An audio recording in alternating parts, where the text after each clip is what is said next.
Good evening, Little Masters, and welcome to episode 158 of the Prancing Pony podcast, where our notes are written by many hands.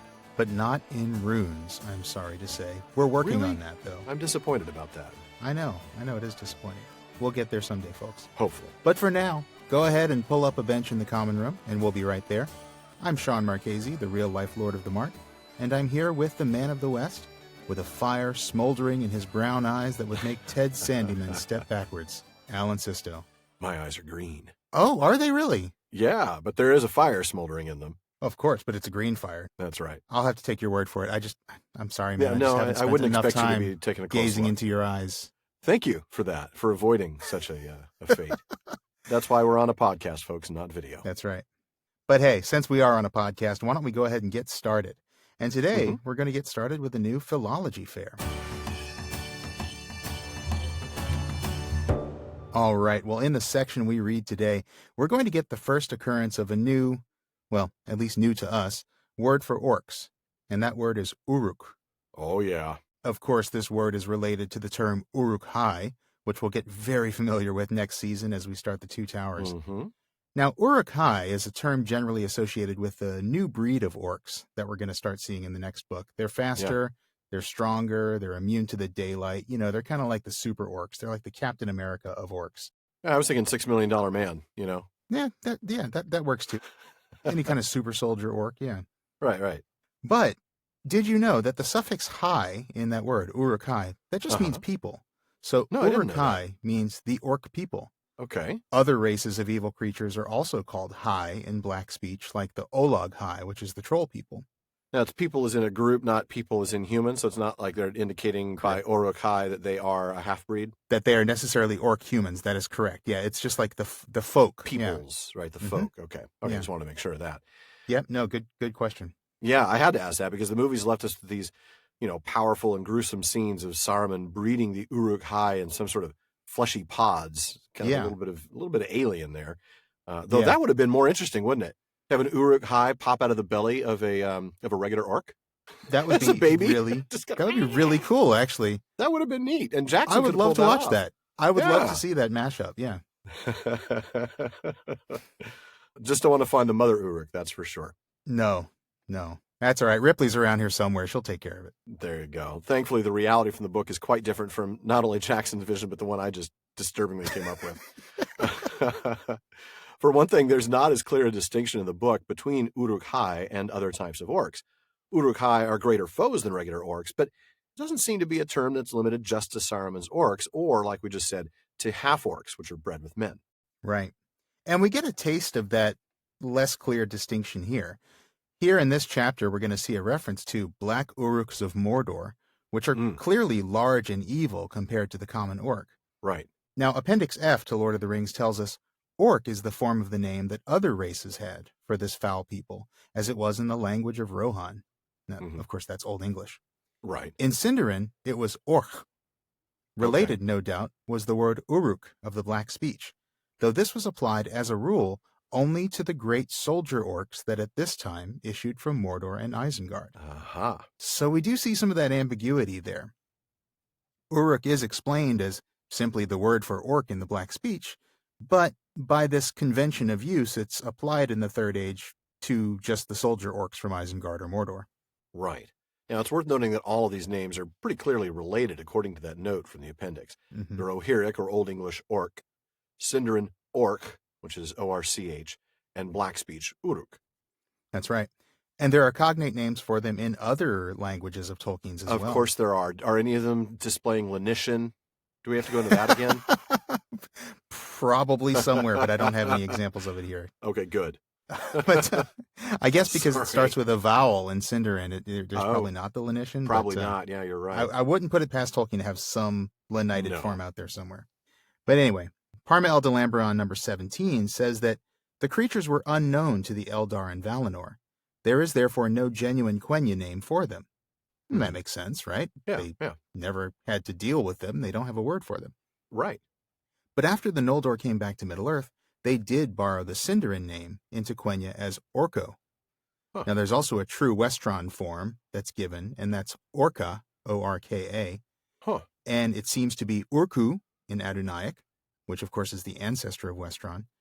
In Khazad-dûm, which of course is the Dwarvish language, it's Rooks. Uh-huh. They really are almost the same word. There's really hardly any variation from language to language, though I would have liked to have seen the Westron form, instead of orca, be okra, because then we could have fried okra. That would be delicious. I don't know, man. Looks like okra's back on the menu, boys. Yeah, I knew you were going there.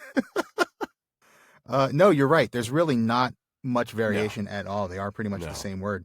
In fact, uruk, orca, rooks, urku, It's one of those words that doesn't change a lot at all. Kind of like when you look at words like mother and father across European languages, it just doesn't change much at all. No. In fact, this has been observed by Nicholas Burns, whose essay, The Stones and the Book, which is published in Jason Fisher's collection, Tolkien and the Study of His Sources, and we'll put a link to that up on our website. Yeah.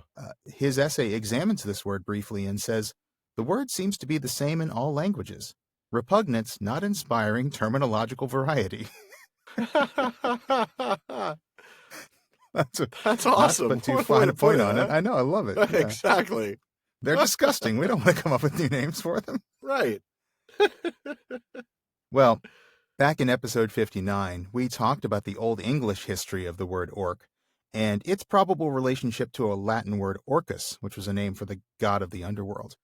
But today I'd like to talk a little bit about how Tolkien appropriated that word and fit it into his in-universe linguistic history, because, come on, that's a lot more fun, isn't it? Well, yeah, of course it is. According to the etymologies in The Lost Road, that's an early linguistic text of Tolkien's that we reference from time to time, all of these words come from a primitive Quendian root, orok, O-R-O-K, which means goblin. Okay, easy enough, right? Pretty straightforward. Right. There's also another similar sounding root, though, that's listed in that text, which is ruk, R-U-K. That means demon, and it's the source of Quenya rauco, or Sindarin hraug, or rog, which of course are both at the root of the words valaraukar and balrogs. Aha, yes. Now, the only reason I'm bringing up that separate root that leads to the balrog words is because in a later text that's published in The War of the Jewels, Tolkien actually changed his mind on this. He ended up deciding that there weren't two different roots. He ended up deciding that the words for balrogs and orcs are actually all from the same root. And I'm going to quote from The War of the Jewels here. For the various shapes taken by the servants of Melkor and the terror that they inspired, the element chiefly used in the ancient tongue of the elves appears to have been ruku. Now that's R-U-K-U. In all the Eldarin tongues, and it is said in the Avarin also, there are many derivatives of this stem, having such ancient forms as ruk, R-U-K, rauk, R-A-U-K, uruk, U-R-U-K, urku, U-R-K-U, and so on. Man, as you said, that's the later text. So it seems that Tolkien's final idea on this was that words such as orc, uruk, and even balrog were all related. They were all derived from the same primitive Elvish linguistic root. That's right. Yeah. Now, of course, being Tolkien, he's very cagey about wanting to connect any of these Elvish words to the Old English word orc. At the end of the essay, he says, the word used in translation of Quenya Urko, Sindarin orc, is orc, O-R-C. But that is because of the similarity of the ancient English word orc, evil spirit or bogey, to the Elvish words. There is possibly no connection between them. That emphasis on possibly is mine. Wink, wink, nudge, nudge. Wink, wink, nudge, nudge. The English word is now generally supposed to be derived from the Latin orcus. So, yeah. Okay, sure, Professor. No connection. None at all.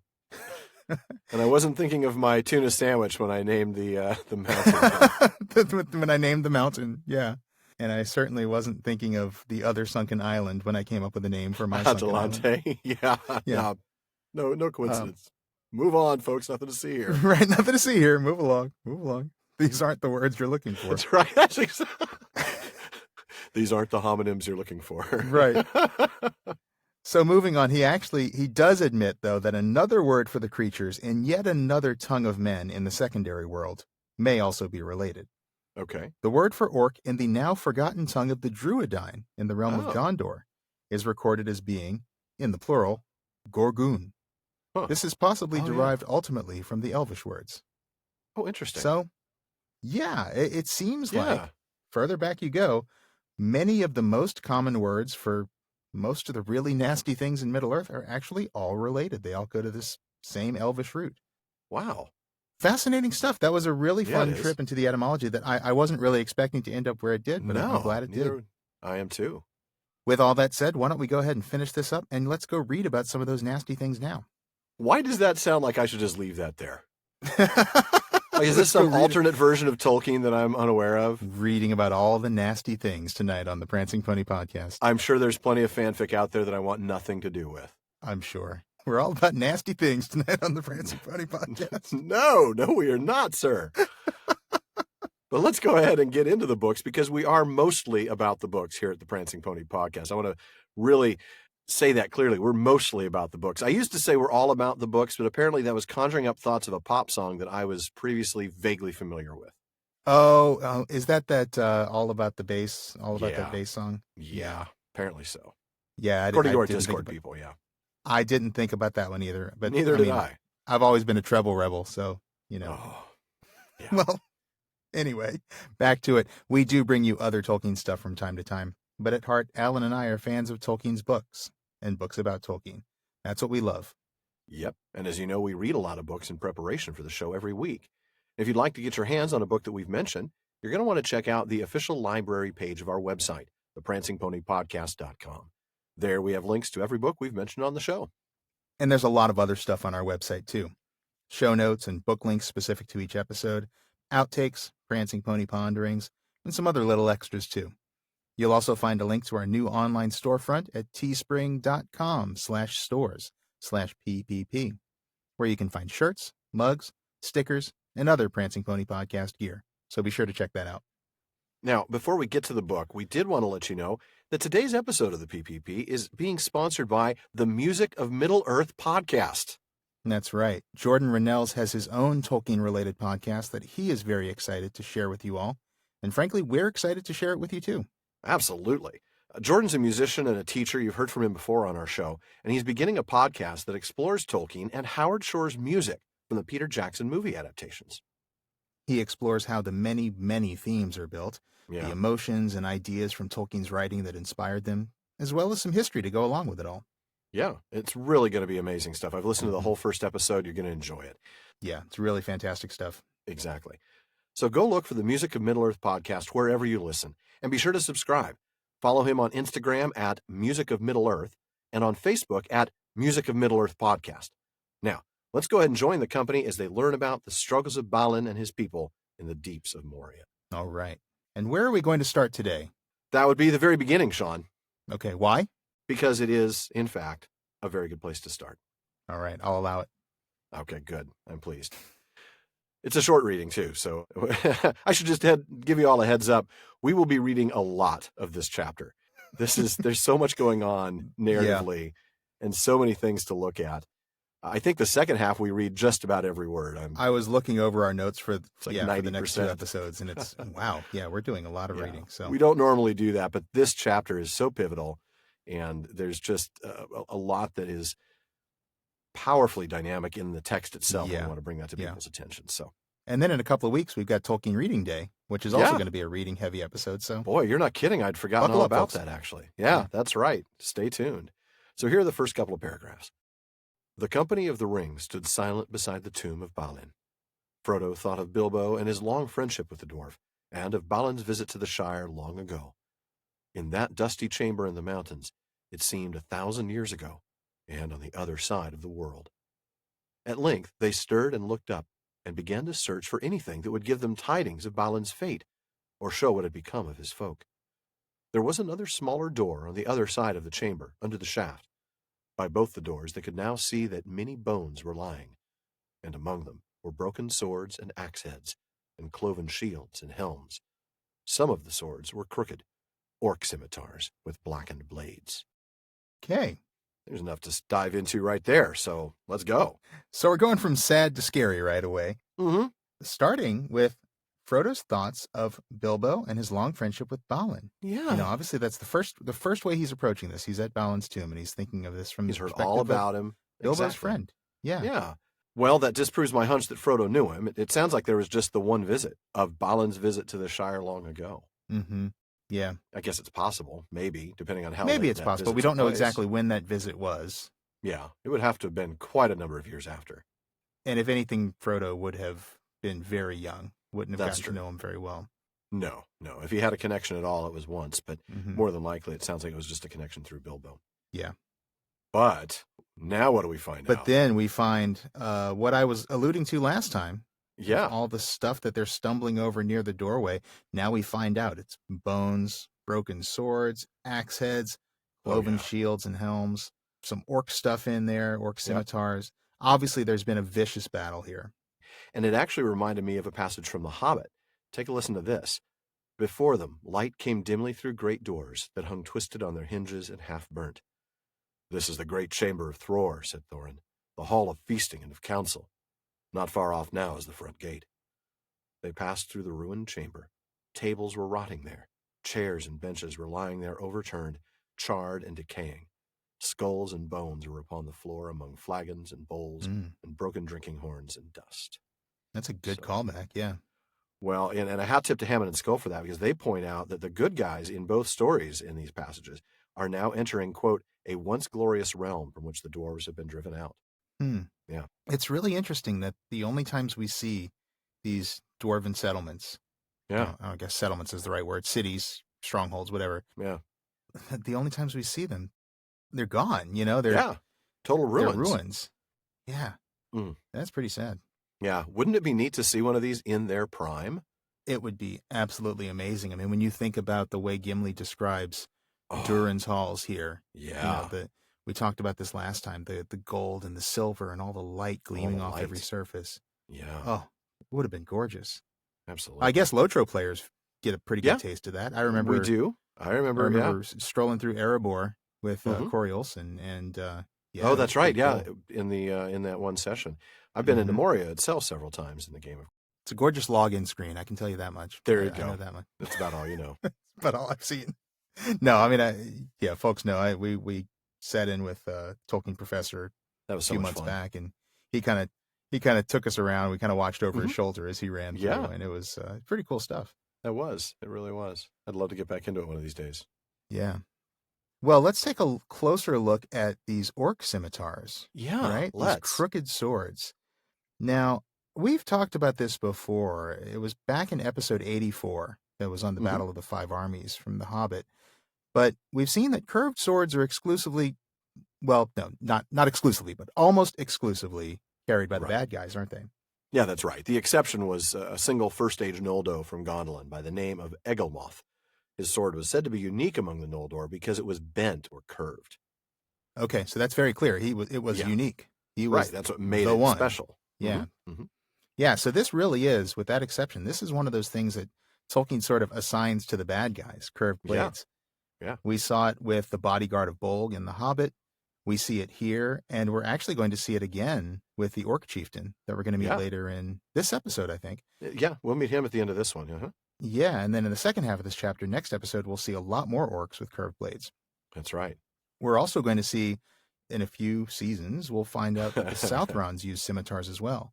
Right. In the Battle of the Pelennor Fields, it is said that the drawing of the scimitars of the Southrons was like a glitter of stars. That's right. In fact, it's the norm, not the exception for orcs.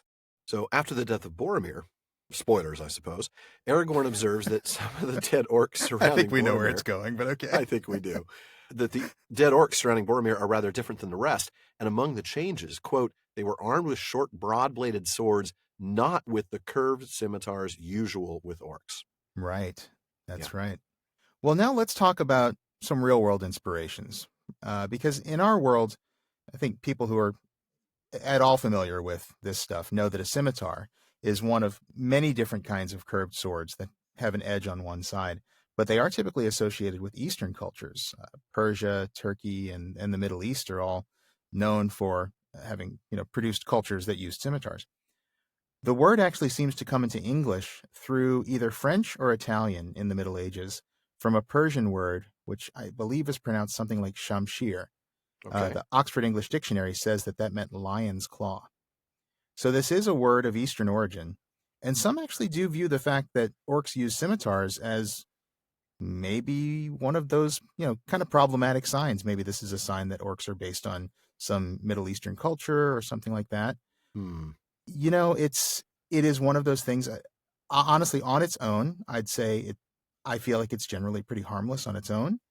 Taken with some of the other things that we talked about back in episode 114, I can certainly see why people would have some concerns about I can see why people all might this take stuff offense. taken together.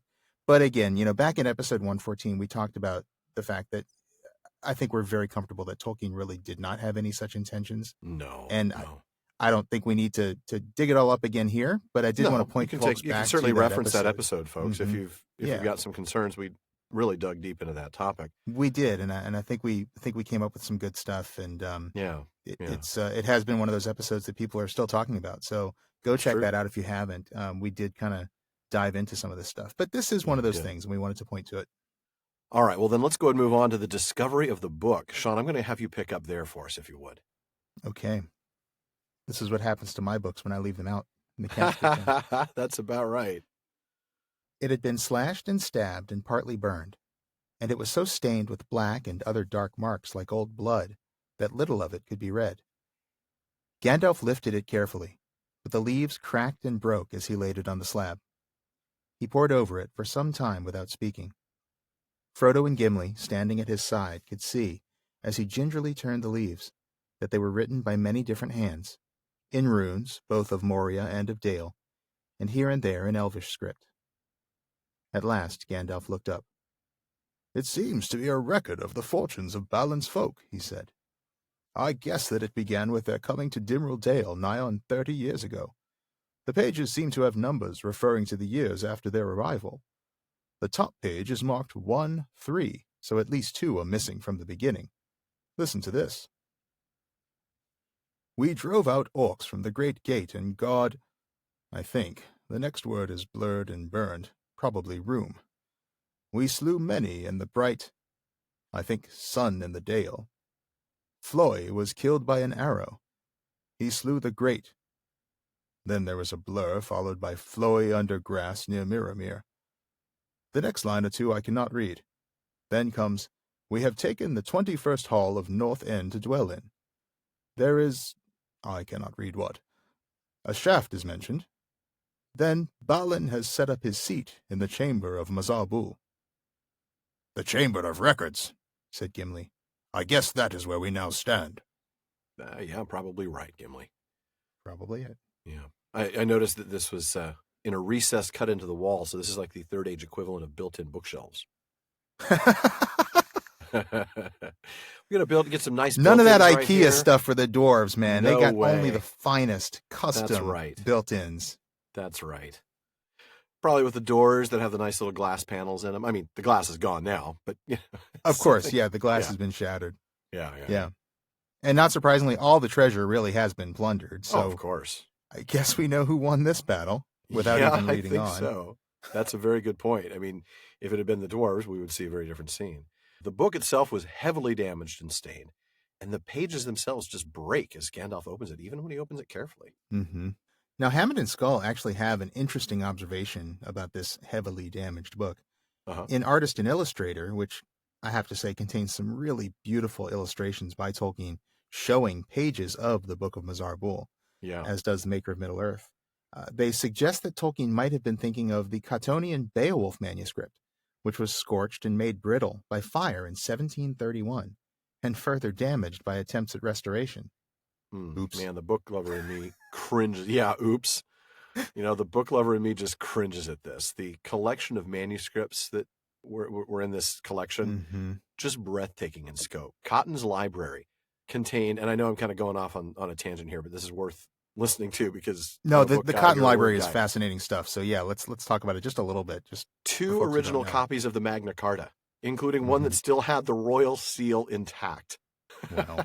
His library contained the Lindisfarne Gospels, which dated back to like 715 or so. A Greek illuminated manuscript of the Book of Genesis dating to the 4th or 5th century, which was known as Cotton Genesis. Yeah.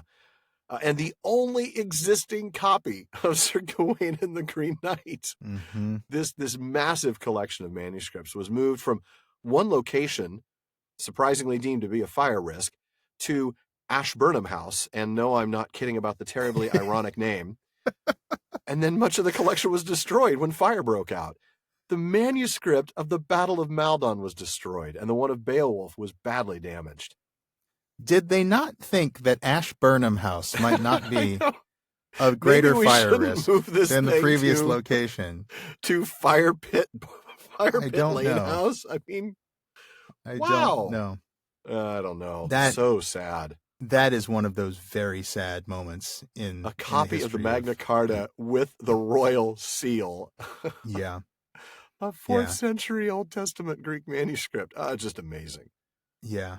Now, and the Cotton Library is just really awesome for anybody who's interested in learning about old manuscripts, about old texts. Have you ever heard the story of how he classified things, like how he arranged his library? Yeah, because we talk about Sir Gawain and the Green Knight is in Cotton Nero, right? So you're going to tell us about that? Yeah. Yeah. So, and they still use this classification system today. They do, dealing with these manuscripts. So he had something like, I think maybe 14, 16 bookcases in his library, and atop each bookcase was a different bust of a historical figure. Right. Most of them were Roman emperors. I think maybe there was a Cleopatra in there, stuff like that. I think so. And so the way that he arranged his library was first, which historical figure is atop the bookcase that it's in, and then which shelf of that bookcase, and then which book on that shelf. Yeah. So like Pearl and Sir Gawain and the Green Knight were both in, like you said, Cotton Nero A, Roman numeral 10, which is on the shelf with the Nero bust, top shelf, which is A, and then the 10th book on that shelf. And and scholars, when they're talking about these manuscripts, they still refer to that manuscript as Nero A, Roman numeral 10, Nero A X. Yeah. So there's still this vestige of the way these manuscripts were arranged in this dude's library. In his private library. Hundreds of years ago, in his private library, hundreds of years ago, and all these busts he had. It's amazing that he had such an organizational system. I can't even keep my books in alphabetical order. But I'd hate to see this system applied to my collection. Yeah, he's got like a whole map. Somewhere on that shelf, probably in the middle. That's not really something that you're going to put as an organizational Right, exactly. method. This is like, before the Dewey Decimal System, this dude had it down. He really did, until it got burned. But right. No, fortunately, a lot of it was saved. But unfortunately, the Beowulf manuscript was damaged pretty severely, even by the attempts at restoration later. Yeah, and you can see that in any translation of Beowulf. There are whole sections that are just bracketed, gone, Yep. Heartbreaking. Well, anyway, that was a fun digression. Cotton Library, was. Look it up, folks. It's really cool stuff. But I guess for now, back to our book, or probably a good idea. Our book within a book. Oh, really? That's true. Yeah. Yeah. Mazarbul. Yeah. Yeah. So we see that many different hands wrote in this book, right? We've got runes, both of Moria and of Dale, and we've got some Elvish script in here. So I'll just kind of break that down. The runes of Moria, that's what's known as the Angerthas Moria. Right. And that's best represented in our texts by the tomb inscription. Yeah. Then there's also the runes of Dale. By the runes of Dale, he probably means the Angerthas Erebor, which was a derivative of the Angerthas Moria that was obviously specific to Erebor. Mm-hmm. Appendix E actually tells us not only the history of those runes, but also tells us that the Book of Mazarbul is a good example of that. Mm-hmm. So I'm sure that's what he means by that. Right. And then, of course, we also get Elvish script, which, of course, is Tengwar. Mm-hmm. So Gandalf draws some conclusions from this. This is a record of Balin's expedition to Moria, and it dates back about 30 years. Remember, the Tale of Years tells us that Balin went to Moria in Third Age 2989. Right. So what we're getting here are really the early exploits of the company through year 3. Yeah. And we see they had to drive out some orcs from the Great Gate on the east side and the guard room. I wonder, is that the guard room we saw earlier? I think so. Through the stone? I wonder. Probably. That would be my guess. Yeah. And then we see that many orcs were killed in the Dale. Mm-hmm. So poor Floy was killed and buried. Right. You'll see, actually, once again, we usually see dwarves having sort of Norse names. And later on, we do get some Norse names that are, well, this is going to be in your reading later on, but names like Loni and Nali, those are actually attested in the Dvergatal, which is the Norse text where Tolkien got all the names of Thorin's like dwarves. Thorin and... Yeah. But according to Hammond and Skull, Floey's not actually in there. So this might be Tolkien's own invention. Might be. That's interesting. Might be. And we find out that we are in the 21st hall of the North End. Right. In a shaft. It's called the Chamber of Mazarbul. And Gimli handily translates Mazarbul for us as records. Yeah, very helpful. Mm-hmm. So then in the next passage that we're actually going to skip a paragraph, believe it or not, because we have to skip something. We do understand that some time has passed. Gandalf can read no more for a long way. That Balin is now Lord of Moria. I have to wonder, by what measure is that determined? Because certainly he still faces opposition, as we'll find out. So just a little curiosity there. Maybe because he led the expedition or something. Maybe they've. Yeah, but he wasn't Lord of Moria until they did something, until they succeeded in driving out the orcs. But they obviously didn't drive them all out. Yeah, I don't know. I rather think the Balrog thinks he's Lord of Moria. He's got some words to say. He might have won that one. Yeah. You ain't Lord of nothing, Balin. Let me have some words here. I'm not even going to bother to get up and bother you. I'm just going to send one of my orcs. Yeah. So sad. But they found true silver. They found mithril. Mm-hmm. And then there's also a little bit about Owen going west to the armories towards Holland Gate. And of course, we know how that turned out. Yeah. Unfortunately. Yeah. All right. Let's go ahead and keep reading, though. We're going to keep reading, and so is Gandalf. And that's where I'm going to pick up. I see what you did there. Gandalf paused and set a few leaves aside.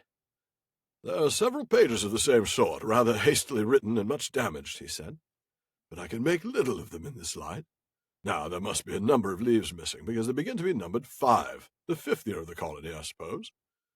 Let me see. No, they are too cut and stained. I cannot read them. We might do better in the sunlight. Wait, here is something. A large, bold hand using an elvish script. That would be Ori's hand, said Gimli, looking over the wizard's arm.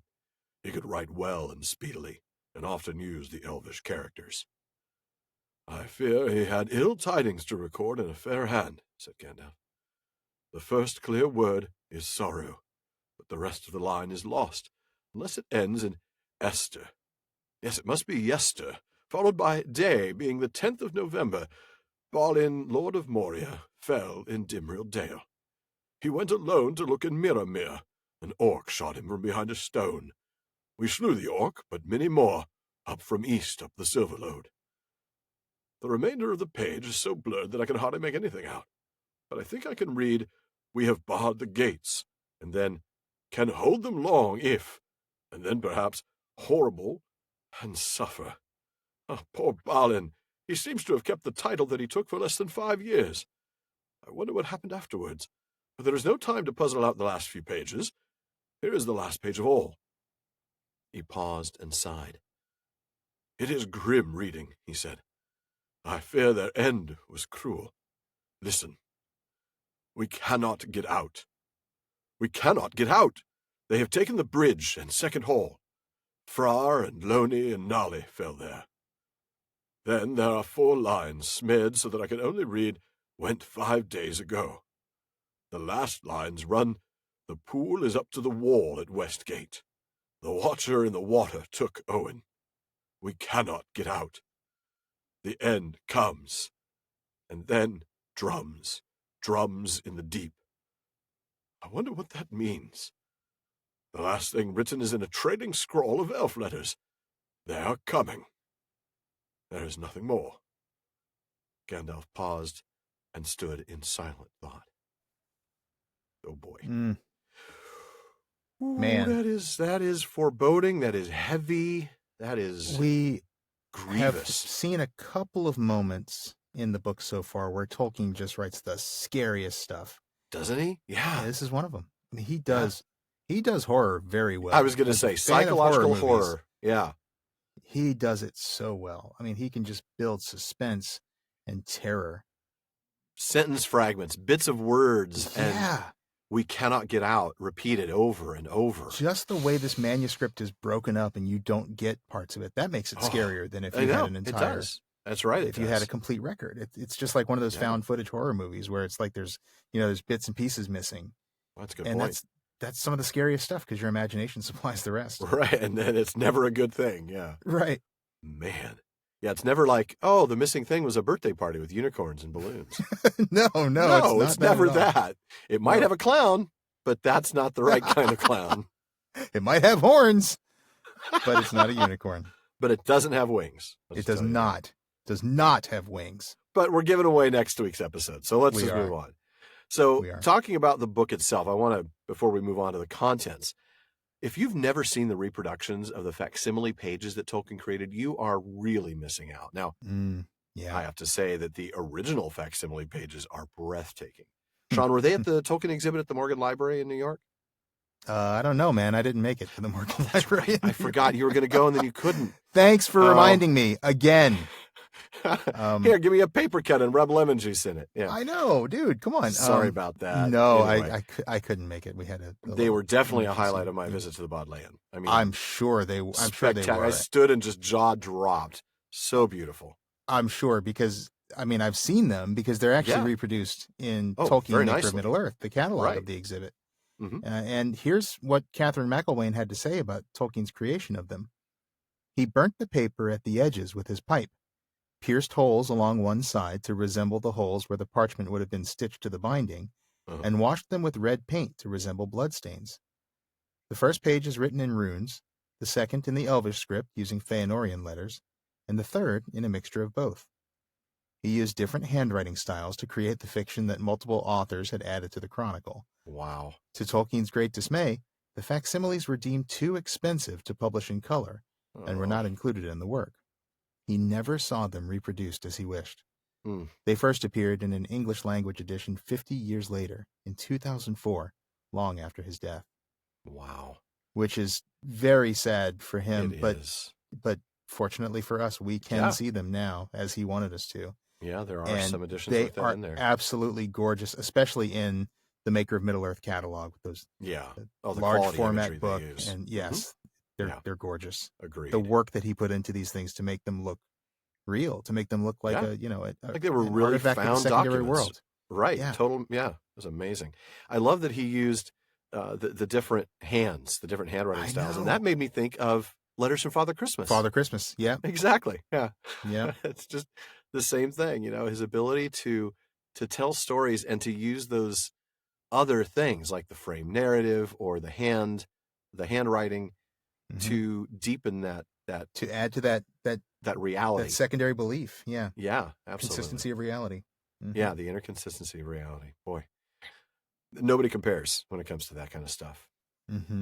So then Gandalf goes ahead and sets aside these damaged pages, and now we're on to year 5. He says it's hard to read, and then he comes across that Elvish script, and Gimli says that it's Ori. Interesting. That's interesting. Yeah. I wonder I don't know what to make of it, but yeah. Yeah, no, I don't know. I mean, he was a member of Thorin's party. He had exposure to elves, so right. Maybe that's why he writes in Elvish, but yeah, I don't know. Yeah. Maybe that has nothing to do with it. Maybe he just happens to like writing in Elvish. I don't know. Maybe. It is interesting, though. Yeah, but like Gandalf says, he has bad news to write in a good hand. Yes, he does, because disaster struck on November 10th. Balin, slain by an orc by the Mirror. Not inside. No. Outside. That's right. He'd gone to look at the Mirror by himself, which arguably he should have taken a guard with him, right? Should have taken some scouts he's kind of an important guy to be wandering around outside by himself. Maybe he felt safe. Maybe he thought they'd taken care of driven them all out. All the threats that were there. And what year was it? Yeah, this happened in Third Age 2994, according to the Tale of Years. So just to put that in the timeline. Right. Well, reading on, the onslaught of orcs continues. They get many more coming from east. Yeah, they never come in small numbers, do they? No, orcs don't do that. No. Overwhelming strength. They don't do small numbers, orcs. No. Dwarves barred the gates. They can hold them, but then you get, then it just starts to break off. You just that fragmentary stuff you were talking about. Horrible. Terrifying. And you get things like horrible and suffer. Oh, goodness. Just really does add to that tension in a big way. And then we get kind of the end of that, right? The last page. I fear their end was cruel. And that's where we start getting, we cannot get out. Yes. And then we get the really bad news that now orcs have invaded. They've taken the bridge. They've taken the second hall. Now we've lost 3 more people, which this wasn't a very large expedition in the first place. So I'm sure that was a significant loss in terms of numbers. Yeah, just to lose a half a dozen or so has got to be a lot. Yeah. Yeah, absolutely. And then we get this grim repetition of we cannot get out. Oh, and man. Drums. I mean, this is all written. And yet, because of the repetition, you can hear the desperation. Yes, you can. You really can. I mean, I dare say Ori kind of leaps off the page as a character more here than he does in The Hobbit. The trailing scrawl of elf letters? Yeah. Yes. Yeah, Ori really comes off the page. Yeah. They are coming. Yeah. And he knows this is the end. You know, we're going to have to fight, but there's nothing, we're not going to be able to be victorious here. Right. We see that the pool is up to the wall at Holland, or the West Gate, and we see Owen's taken, and then that's it. The end comes. We get these drums in the deep. Comes. Mm-hmm. They are coming. And that's what you get. You know, you were talking about this with the way the text is written here, the way that Ori writes these lines. Oh, man. We cannot get out. We cannot get out. Yeah. They are coming. It sends chills up, up and down it really your spine. Does. Everywhere. Yeah. Oh. So then in the passage that we're not reading, and this is maybe the longest section of the chapter we're not reading, it's a whopping 3 paragraphs. Gimli makes an observation about the pool and the Watcher, and he observes that, well, it's good thing for us that the Watcher was down at the south end and the water had sunk a little bit. Mm-hmm. But yeah, that's about the only good news here. And that's the only upshot. Yeah. Yeah. We do get, by the way, I should point out, this is when we finally get this thing named. The Watcher in the water. The Watcher, you're right. Right. We mentioned that when we encountered him in the last chapter, but we didn't have a name for it at that point. Right. By the way, we've dug into that because we've had some questions about that. There's nothing more. There's nothing more. There really isn't. To talk about. We've found everything that there is to find on it. Which is to say next to nothing. Yeah. So, sorry about that, folks. We try. We do try. Mm-hmm.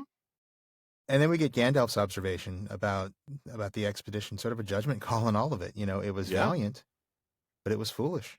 Yeah. It's just not time yet. This exactly. And this is how it was going to end. Too soon, too premature. Mm-hmm. Yeah. Yeah. He does give the book to Gimli though to take it back to Dine, but unfortunately we never learn if it makes it back to him. The book is never mentioned again. That's a good point. We don't know if it ever makes it back with everything that happens after this. I know Gimli carrying around a book with fragile pages does seem a little unlikely, but I'm sure he tried. He must have a backpack of some kind, right? Yeah. I'm sure he does, but still, he's got a lot to go on, to go through over the next several months. Maybe he left it in Lothlorien, and he had some elves send it back. That makes much more sense. Yeah. They probably have a UPS store in Lothlorien. Something, yeah. Yeah. Middle Earth Postal Service. Of course, something like that. Then it'll get lost, Right. You'll pay for priority service and it'll show up 2 weeks later at the wrong address. Right. Just don't mention the postal service around Treebeard. No. It's a little touchy about posts. Oh, that's... Anyway, on that horrible note, let's get back to the reading. Yeah. Not back to the reading, but back to the book. So now we know where we are, right? And we know where we need to go. That's right. We're in the 21st Hall of the North End. I think we mentioned that last episode or last chapter. And now we know that we need to go east and then go south and down because we're high up on the 7th level. And so now we need to go down 6 levels to get to the gates. Dwarves must be very organized city planners. They must be. I mean, I've played SimCity and City Skylines and these other city simulators. I've not had to build multiple levels. That might be a little difficult. It's like one of those Midwestern towns that's like perfectly grid arranged and all the street numbers are very logical. Except 3-dimensional. You can always find the center of town. So it's like 3D chess. Yeah. Or 4D chess. That's true. It's a 3D city. Yeah. And it is very confusing to get around in Lotro too, I will say that. Really? Yeah. But anyway. Login screen's super easy. The login screen is. That's right. Yeah, you won't have a problem navigating the login screen, Shawn, but that's as far as you I haven't logged in, but I've seen the screen. That's about all you can do. So I'm going to have you pick up after this with the sound that must have absolutely struck fear in the hearts of everybody in the company. I am a little scared of this one. Yeah. But I'll go ahead and do my best. All right, do your best, sir. Gandalf had hardly spoken these words when there came a great noise. A rolling boom that seemed to come from depths far below and to tremble in the stone at their feet. They sprang towards the door in alarm.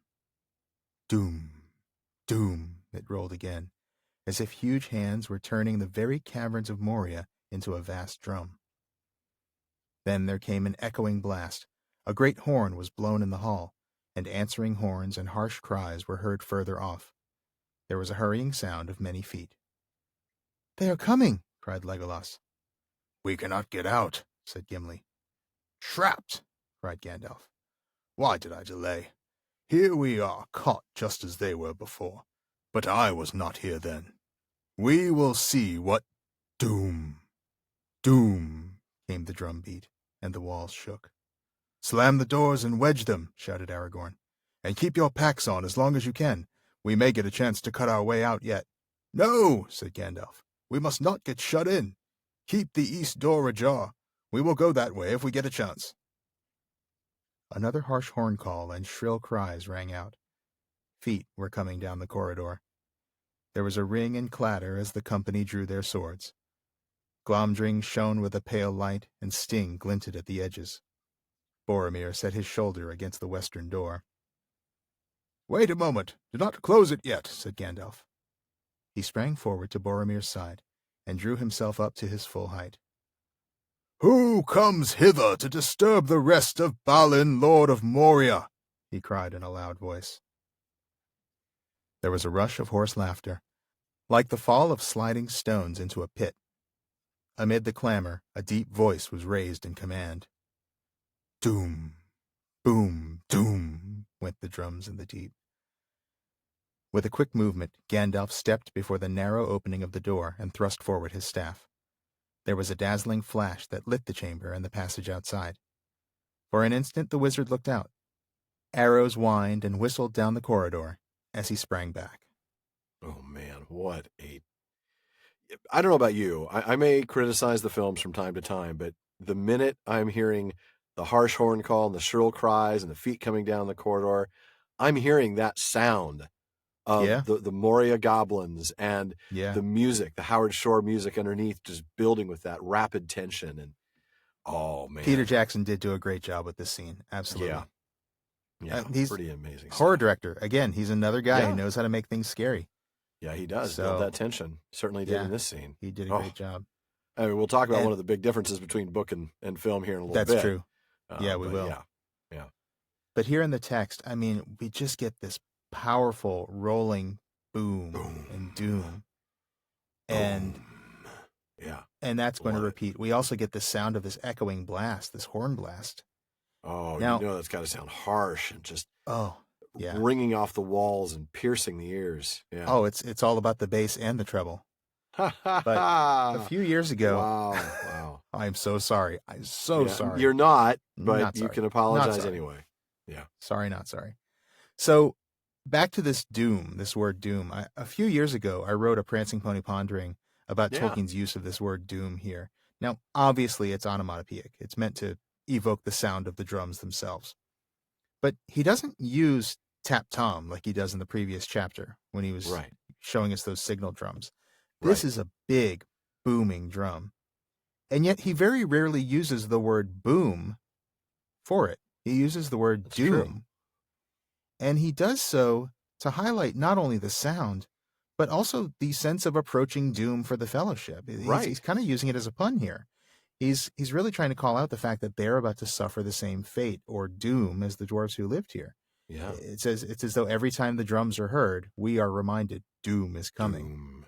Yeah. Tolkien even admits this in the nomenclature. He actually says, wow. He actually confesses. Believe it or not, he has an entry on the word doom. And he says, the use in the text as a word descriptive of sound, especially in Book 2, Chapter 5, associated with boom, is nonetheless meant, and would by most English readers be felt, to recall the noun doom with its sense of disaster. Yeah, and it does. So that's exactly what he's doing here. He's going for that double meaning. Yeah. And it works, man. It does. It really does. You keep hearing that doom and the walls shaking, and you're thinking their doom is approaching. And Legolas says Legolas and Gimli repeat exactly what the dwarves in the book said. They are coming. Yes. We cannot get out. And that's just just simple factual observations, but boy, that is absolutely chilling. Yeah. Gandalf, of course. I like Gandalf, I really do, but boy, was this a little arrogant, a little cocky? Well, I wasn't here then. They didn't have me. It's kind of like that do. He's like, here I am to save I'm the day. The hero, Yeah. I mean, he's right, let's be honest. They didn't have him, and that would have been helpful, but boy, that sure sounds like a lot of confidence. Confidence in a guy that shortly is going to have a lot less confidence. if this is a little pride, he gets smacked down. He's about to get smacked down.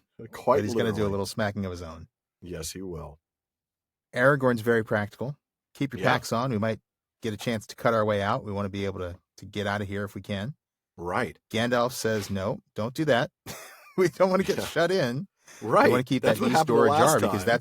that's the way we need to go if we can find a way out of here. So we've got to have a way let's not out. get trapped in.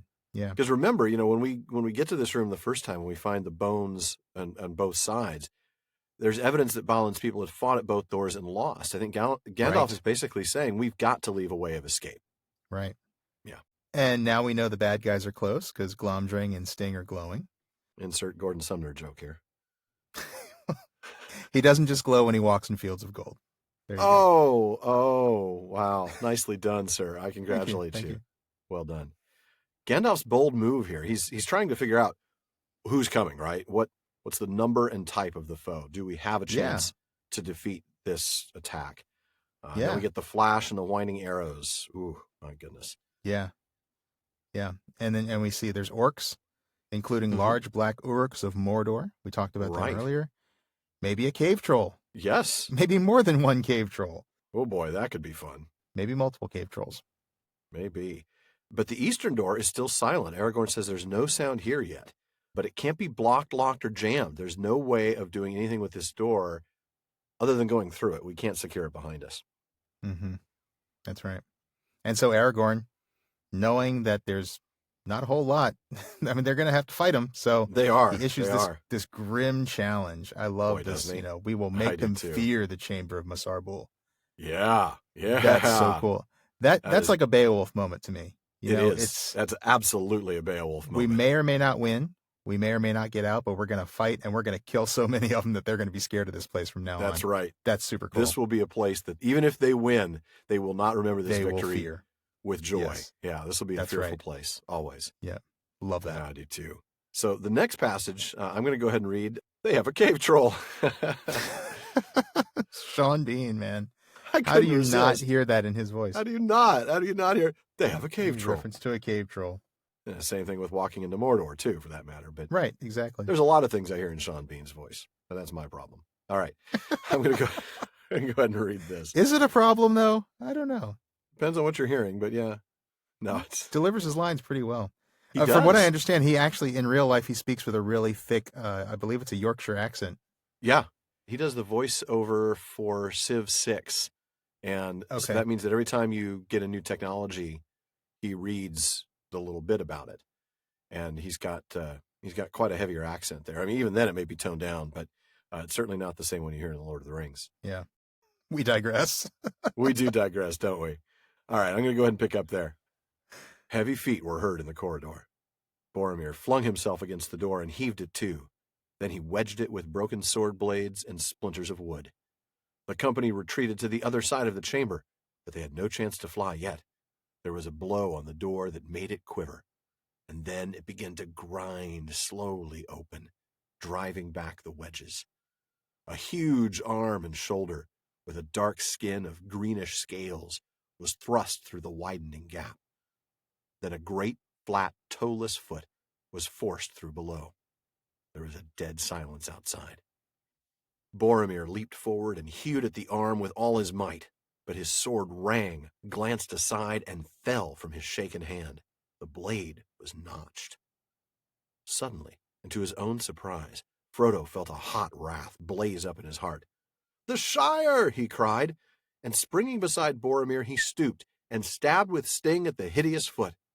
There was a bellow, and the foot jerked back, nearly wrenching Sting from Frodo's arm. Black drops dripped from the blade and smoked on the floor. Boromir hurled himself against the door and slammed it again. "One for the Shire," cried Aragorn. "The hobbit's bite is deep. You have a good blade, Frodo, son of Drogo." There was a crash on the door, followed by crash after crash. Rams and hammers were beating against it. It cracked and staggered back, and the opening grew suddenly wide. Arrows came whistling in, but struck the northern wall and fell harmlessly to the floor.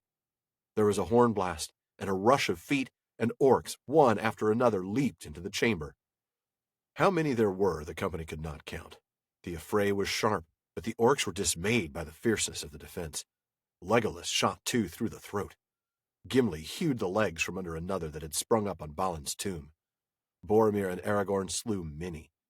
When 13 had fallen, the rest fled shrieking, leaving the defenders unharmed, except for Sam, who had a scratch along the scalp. A quick duck had saved him, and he had felled his orc, a sturdy thrust with his barrow blade. A fire was smoldering in his brown eyes that would have made Ted Sandyman step backwards if he had seen it. "Now is the time," cried Gandalf. "Let us go before the troll returns." So I had this image in my mind of a really fast duck flying into the scene and saving Quick Sam. duck and sing that. Quack, quack, quack, quack. Sorry. I'll save you. Affleck. No, they're not paying that's us. too sadly. funny. Yeah. That's too funny. I tried. I had to not laugh, actually, as I was reading that. Quick duck had saved him. You know, though, I noticed some things in there that I don't think I even put in our notes because, once again, we don't read out loud in preparation for the show. We just read. Right. And sometimes when you read out loud, you hear something. Yeah. Yeah. What did you pick up on? Well, we've got Frodo springing beside Boromir, stooped and stabbed with sting at the hideous foot. I thought that was just, I mean, again, I got chills on that one. Yeah. That's some awesome alliteration. I mean, just that one alone. Black drops dripped from the blade. I like that one. Yes, black drops drip from the blade. The Hobbit's bite is deep. You have a good blade. There's a little bit there.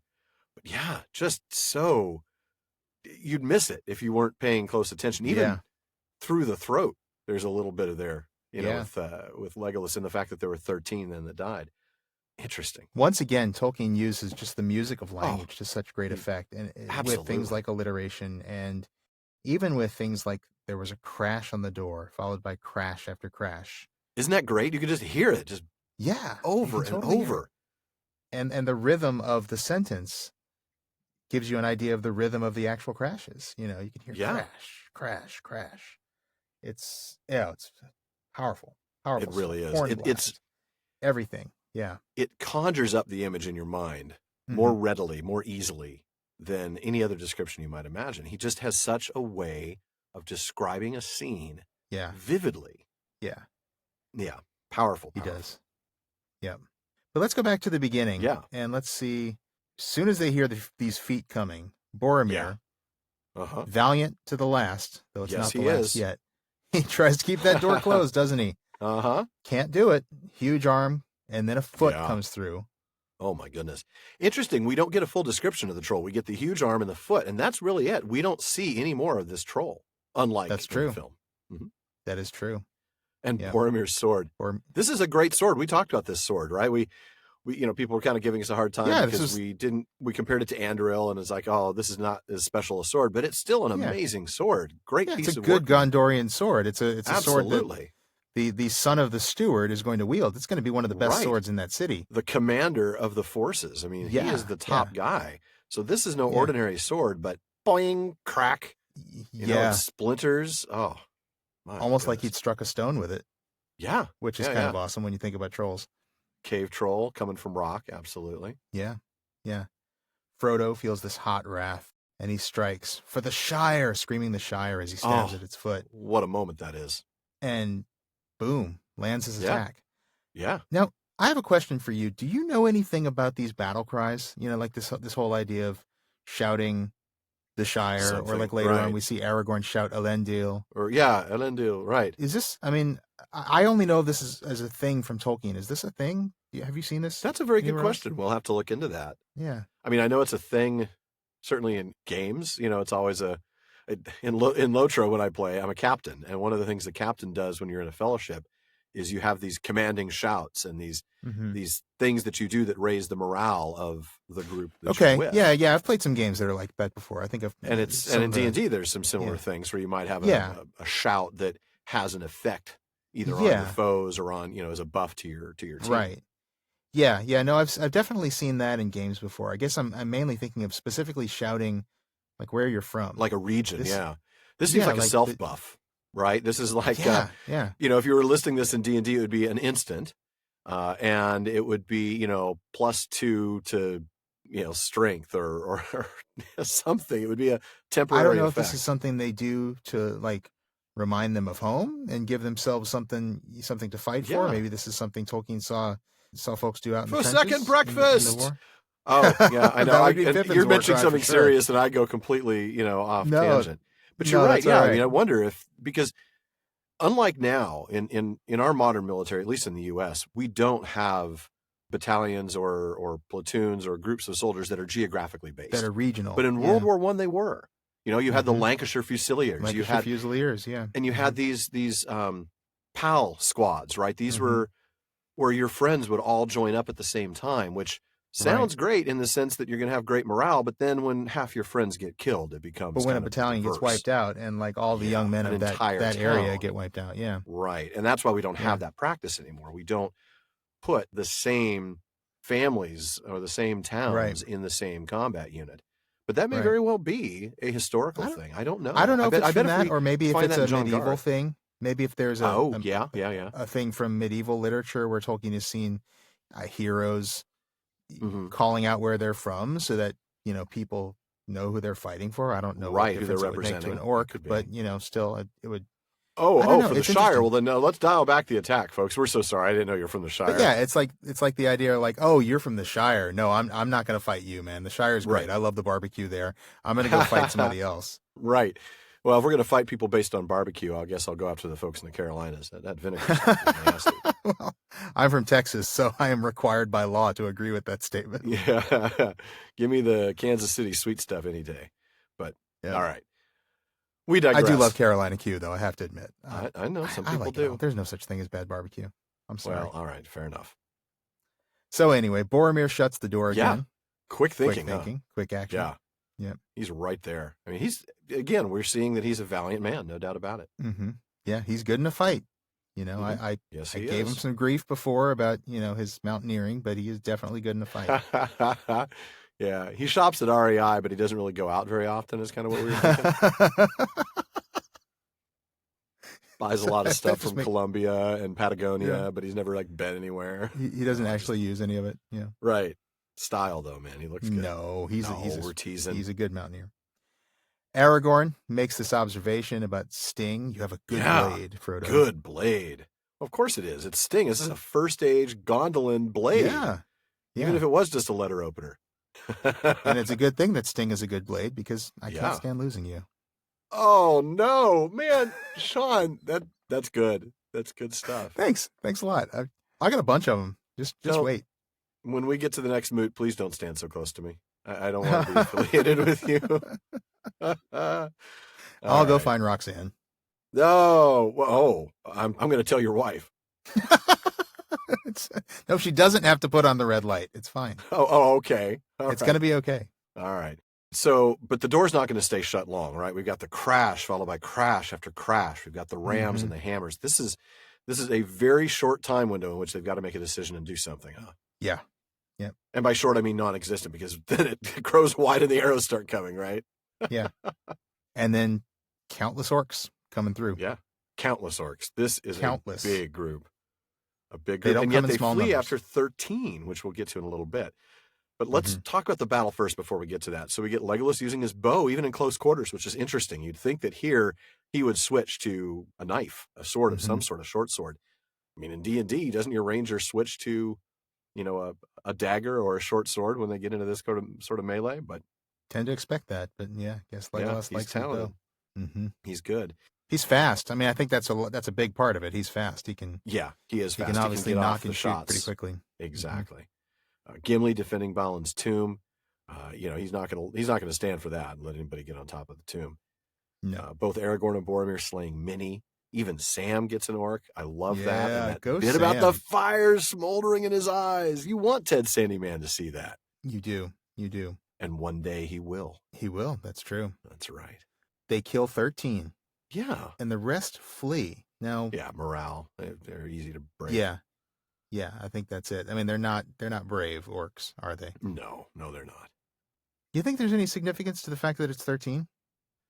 I thought about that. I mean, he calls out the number. He doesn't say after several or after more than a dozen. He actually says when 13 had fallen, which makes me think there's some significance. I mean, I don't know what. If this was The Hobbit, I think it was really significant. Yeah. If it was 9, I would say it was significant. So I don't really think there's a significance here. I think it's a large enough number to show they've been busy killing orcs, but it's not more than one per fellowship member. Yeah. So they've definitely been doing well. Yeah. And but it's not a huge number. Yeah. Yeah, I think that's it. I think it's just a moderate number. It's a number that's not too big nor too small. Right. Yeah. Yeah, I agree. And I think the main point is that it's only 13 and they're like, well, nope, we're not doing this. We're out. Or, yeah. Or they're going to try something else. Well, yeah. We've got 2 cave trolls. One of them's got, a really bad bleeding foot, but he's mad, so we want him to be mad. That's great. And we know the guy who stabbed him came from the Shire because he told everybody. That's right. He said it. You should know better than to announce where you're from. I know. Bilbo knew better. No, Actually, he didn't. No, he didn't, did he? Absolutely did not know better. All right. Well, why don't I go ahead and read this next passage? Yeah. But even as they retreated, and before Pippin and Merry had reached the stair outside, a huge orc chieftain, almost man-high, clad in black mail from head to foot, leaped into the chamber. Behind him his followers clustered in the doorway. His broad, flat face was swart, his eyes were like coals, and his tongue was red. He wielded a great spear. With a thrust of his huge hide shield, he turned Boromir's sword and bore him backwards, throwing him to the ground. Diving under Aragorn's blow with the speed of a striking snake, he charged into the company and thrust with his spear straight at Frodo. Can I just stop you right there and call out that alliteration? Oh my goodness. Speed of a striking snake, spear straight. Yep. Wow. This, folks, is why you should read these things out loud. I'm just telling you. Anyway, sorry to interrupt. Even before that, bore him backwards. Yeah. And it was Boromir. Huge hide shield. Boromir's sword bore him backwards. I mean, that's just brilliant. That's not just alliteration. That's almost a homonym. Boromir and Borim. I mean, that's just brilliant stuff right there. Yeah. Alliteration, assonance. It's like all the similar sounds. Yeah. Man, he's good. The blow caught him on the right side, and Frodo was hurled against the wall and pinned. Sam, with a cry, hacked at the spear shaft, and it broke. But even as the orc flung down the truncheon and swept out his scimitar, Andúril came down upon his helm. There was a flash like flame, and the helm burst asunder. The orc fell with cloven head. Whoa. His followers fled howling as Boromir and Aragorn sprang at them.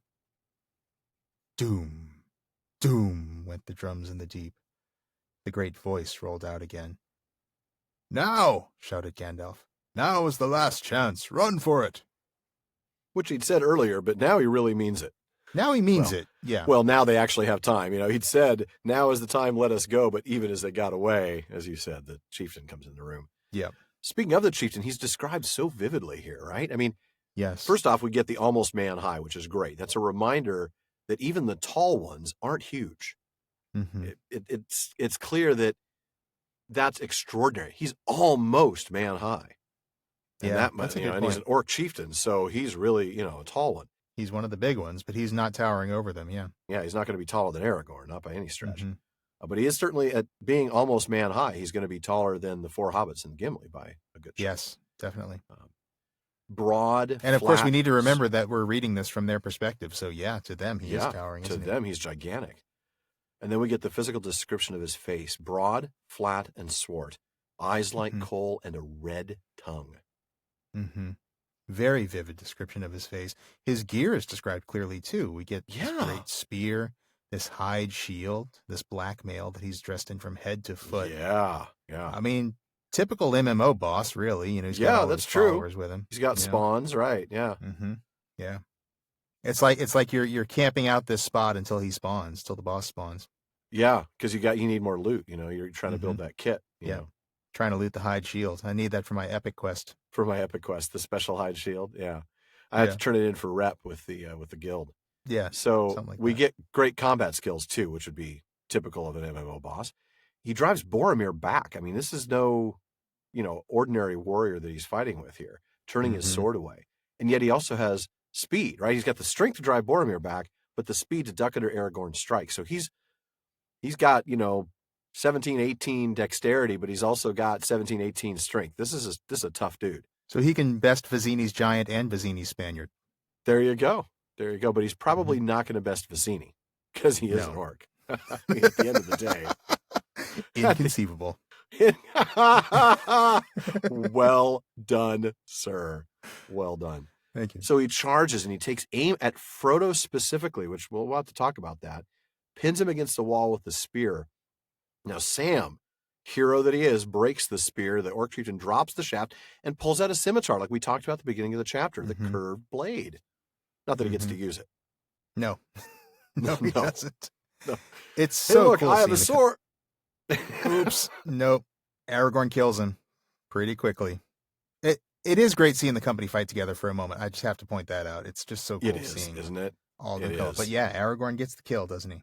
And he gets it. It's a graphic kill. Oh, it's such a graphic, visual in terms of the flash like flame. I mean, and the cloven sparks. Head. Yeah. You're just seeing like these sparks just shoot up from its helm as the sword comes down on the helm. Just slices and the orc right falls through. with the cloven head. Yeah. And so, not surprisingly, followers leave. Yeah. They're going to do that. Yeah. When you take out the boss, they're going to run. Yeah. That's usually how it goes, isn't it? And so now Gandalf says, we really, really, really have to go. Really have to go. Now we have to go. No, really. Now, this time, really. No, really. We must go this time. Yeah. And I actually really have to go. So I'll be right back.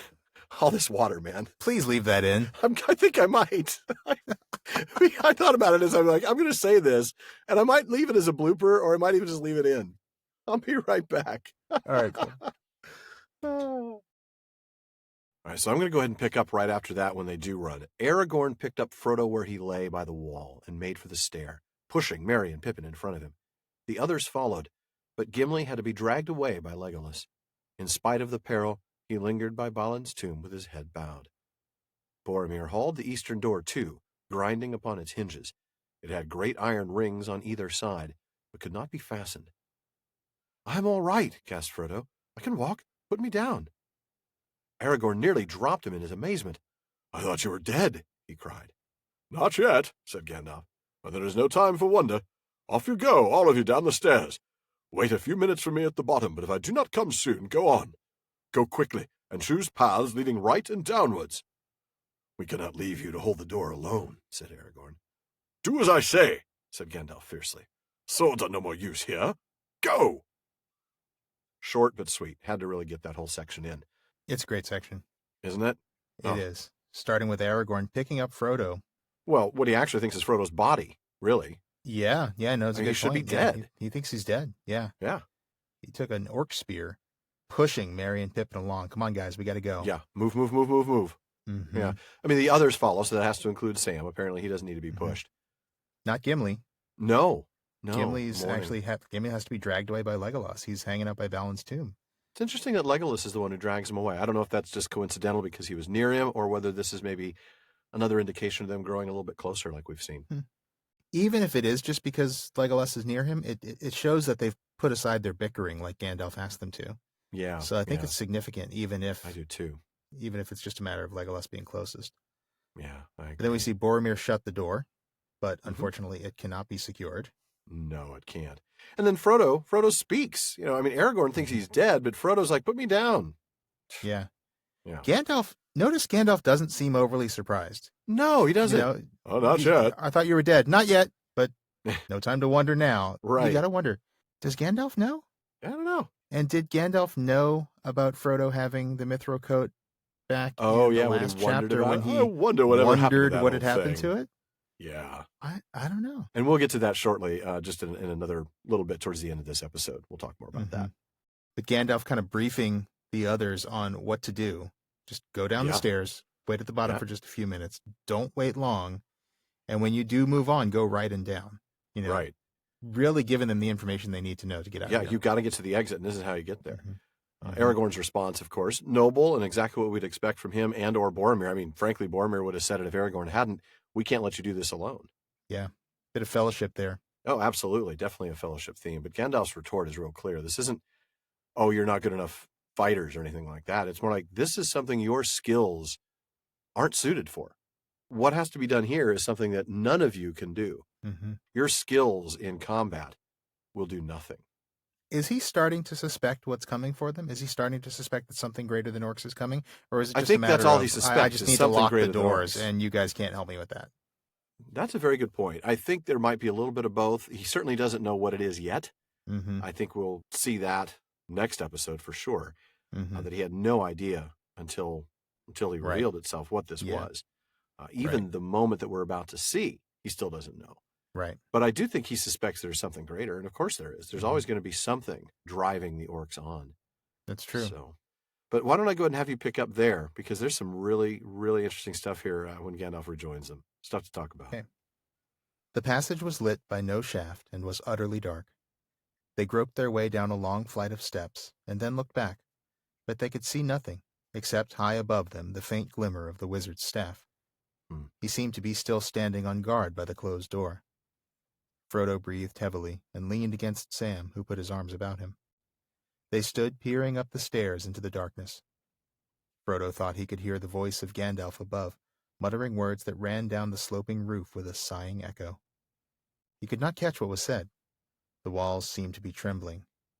Every now and again the drum beats throbbed and rolled. Doom, doom. Suddenly, at the top of the stair, there was a stab of white light. Then there was a dull rumble and a heavy thud. The drum beats broke out wildly. Doom, boom, and then stopped. Gandalf came flying down the steps and fell to the ground in the midst of the company. Well, that's over, said the wizard, struggling to his feet. I have done all that I could, but I've met my match and have nearly been destroyed. But don't stand here. Go on. You will have to do without light for a while. I am rather shaken. Yeah. Go on. Where are you, Gimli? Come ahead with me. Keep close behind, all of you. Wow. Total darkness. We start in total darkness. They're having to grope their way down the stairs. Frodo, Terrifying. out of breath, has to lean against Sam. Yeah. Well, he's been crushed, essentially. Yeah. He can barely stand, So yeah. no wonder he can't hardly breathe. Frodo thinks he can hear Gandalf muttering words. This makes me think back to the last chapter. Remember that he seems to be experiencing some sort of enhanced senses now. Absolutely. As a result of the Morgul blade wound and possibly the ring. Yeah. Yeah. And one thing that they're all certainly hearing is the sound of the drums. Oh, boy. And seeing the stab of light, the rumble and the thud. That actually made me think of our show, that there was a dull rumble and a heavy thud. That's the Prancing Pony podcast. Dull rumble and heavy thud. We should have just called it that. I'm Dull Rumble. I'm here with Heavy Thud. That might be our next intro joke. He's called Heavy Thud on account of his jokes. So we hear the drum beats break out and then stop. Yeah. And then Gandalf comes down so fast that he literally falls to the ground and has to struggle back to his feet. And he says, I have met my match. But I want to point out something. He came flying down the steps and fell to the ground in the midst of the company. Does anybody here think that Gandalf has the power of flight? Does Gandalf have wings? Does Gandalf have wings? Must have wings. Does he? He must. He has the power of flight, flew. Right? We've just seen him flew. Okay, I'm just pointing that out, people. Sorry, was that too snarky, folks? Sorry. Was that too on the nose? We'll get to that next week. All right. But I do like the fact that's big, though, isn't it? I have met my match. I have met my match. I have nearly been destroyed. My goodness. And we'll find out soon that it literally is, a creature of similar nature to him. Absolutely. And then this idea that he's out of power right now. He needs a mana potion or something. Well, and that's a reminder that his power, his mana is limited, right? His ability to create magia is limited. Absolutely. Obviously, Tolkien never quantifies it quite like that. Well, no. But he does have a limited... he does it is a limited then resource. We'd have questions like, how many mana potions did Gandalf carry with him? Right. We'd have to try to answer But it is that a limited resource, and that's important. Yeah, it's renewable, but it's going to renew at a different pace. He's not going to be able to just turn around and strike the light and start doing magical stuff, which is why he calls for Gimli to lead with him, I think. Gimli may not know this place, right? We've talked about how this is beyond his imaginings, but he is still a dwarf and he has great vision in the dark. So that's right. Get Gimli up here. Yeah. So I'm going to go ahead and pick up after that. Boy, we are flying through this chapter now. I mean, we started out slowly, but it feels like there's so much happening. Do we have wings? We flew through the chapter. I think we must have wings. We must. Wow, we're making this a little brutal, aren't we? Somebody's listening, getting very angry at us right now. I know they are, and they're going to send us all sorts of nasty mail between now and next week. But then next week they'll send us an apology, I think. Or maybe we'll have to send them one. I don't know. I hope so too. All right. We love you guys, by the way. We Not do. only those of you who believe that Balrogs have wings, but those of you who think Feanor did mostly nothing wrong, we still love you. Those of you who think Melkor was sort of a misunderstood anti-hero, okay, I have a little less respect. I don't know if I can get on with no, yeah. No, but you're still listening to us, which means you really can't believe that. And we love you for listening. We do. We appreciate that. And so please anyway. know we only kid because That's right. we care. We kid because we love. That's right. So, all right, I'm going to go ahead and read next. They stumbled after him, wondering what had happened. Doom, doom, went the drum beats again. They now sounded muffled and far away, but they were following. There was no other sound of pursuit, neither tramp of feet nor any voice. Gandalf took no turns, right or left, for the passage seemed to be going in the direction that he desired. Every now and again it descended a flight of steps, 50 or more, to a lower level. At the moment, that was their chief danger, for in the dark they could not see a descent until they came on it and put their feet out into emptiness. Gandalf felt the ground with his staff like a blind man. At the end of an hour they had gone a mile, or maybe a little more, and had descended many flights of stairs. There was still no sound of pursuit. Almost they began to hope that they would escape. At the bottom of the 7th flight, Gandalf halted. "It is getting hot," he gasped. "We ought to be down at least to the level of the gates now. Soon I think we should look for a left-hand turn to take us east. I hope it is not far. I'm very weary. I must rest here a moment, even if all the orcs ever spawned are after us." Spawning orcs. Sorry. Please no. I know, seriously. All right. Let's start at the beginning of that passage, all right? Let's go back to the beginning. So the drums are still following them, but they're distant. They're muffled and far away. Yeah. They're taking this path going straight down. There's no turns. No. Going down big flights, though. Several flights of steps, right? 7 flights of 50 or more? Mm-hmm. And having to go blindly down them. The fact that nobody had a sprained ankle is a huge catastrophe, really. I mean, in the dark, yeah. Yeah. I once sprained my ankle walking down a flight of 6 steps in my house, and it was lit. Did you really? Well, yeah, I was trying to put a shirt on while I was walking. I once sprained my ankle falling down a flight of steps. But... Well, yeah, that's what I did. I fell down the flight of steps. I was trying to put a shirt on, and I put it over my head, and it got stuck. And because I wasn't able to see, my left foot missed the step, and I went tumbling down and had a that's kind of what happened to me when I sprained grade 2 high ankle sprain. Yeah. That was a lot of fun. Aren't they fun though? Yeah. Oh man, that hurt. It's about as fun as thinking of orcs spawning, actually. Well, yeah, but 9 people going down at least 350 steps with no sprained ankle. That's a total of over 3,000 steps. Yeah. Pretty successful rate there. I'm impressed. So they cover a mile in an hour, but it's all going down stairs, which is that's an interesting pace. It seems a little slower than I would have thought. But they did get 7 flights down, and now it's getting warm. That's right. And again, I don't want to touch this line about the orcs. Oh, come on, touch it, please. No, I know. We've spent so much time. Well, no, we haven't spent that much time thinking about orc reproduction. I haven't spent any time thinking about it, There's no good way to Shawn. finish that sentence. Why are you thinking about orc reproduction, Shawn? I feel like it's come up in the last couple of episodes, hasn't it? Well, and we also had ent reproduction, which was interesting. Well, that's coming up. Ah, that's right. That's in a future episode. Teaser. Yeah. Ooh, fun stuff, people. All right. Yeah. Well, don't worry about the spawning orcs. Hammond and Skull clarify for us by reminding us that the OED does have a definition of spawn, meaning to produce or generate in large numbers. It does not mean they reproduce through eggs as fishes do, though that might be preferable to the idea of orcs doing what they actually do, which is multiplying after the manner of the children of Iluvatar. Nope. Out of tune versions of Bow Chicka Wow Wow. Nope. I mean, no. Oh, terrible stuff. If folks are lucky, hopefully not after the manner of any children of Iluvatar that they'd ever be with. Well, yeah, hopefully we all have higher standards, yeah. Oh, goodness. I honestly have to say, the reference to spawning orcs never made me think of fishes. My mind never went there, but I'm glad that they clarified that. Well, before we get ourselves in any trouble on this, or I should say any more trouble on this, let me have you read the next part of this section about Gimli's question about what happened. All right. Gimli took his arm and helped him down to a seat on the step. "What happened away up there at the door?" he asked. Did you meet the beater of the drums? I do not know, answered Gandalf. But I found myself suddenly faced by something that I have not met before. I could think of nothing to do but to try and put a shutting spell on the door. I know many, but to do things of that kind rightly requires time, and even then the door can be broken by strength. As I stood there, I could hear orc voices on the other side. At any moment I thought they would burst it open. I could not hear what was said.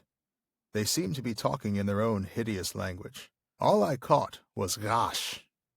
That is fire. Then something came into the chamber. I felt it through the door, and the orcs themselves were afraid and fell silent. It laid hold of the iron ring, and then it perceived me in my spell. What it was I cannot guess, but I have never felt such a challenge. The counterspell was terrible. It nearly broke me. For an instant the door left my control and began to open. I had to speak a word of command. That proved too great a strain. The door burst in pieces. Something dark as a cloud was blocking out all the light inside, and I was thrown backwards down the stairs. All the wall gave way, and the roof of the chamber as well, I think. I am afraid Balin is buried deep, and maybe something else is buried there too. I cannot say. But at least the passage behind us was completely blocked. Ah, I have never felt so spent, but it is passing. There you go. You can see his little manometer rising. Yeah, gotta rest. Yeah. Well, he did. Gotta rest, take a potion, med up. Yeah, there you go. We really are starting to see Gandalf there's a lot in this passage, and I think even in the beginning of the next, what we'll see in the next episode, where you're just starting to see Gandalf just seeming really kind of tired and old. Yeah. You're really seeing his fatigue, his age here. Out. Yeah. He's at his limit, no doubt about it. Mm-hmm.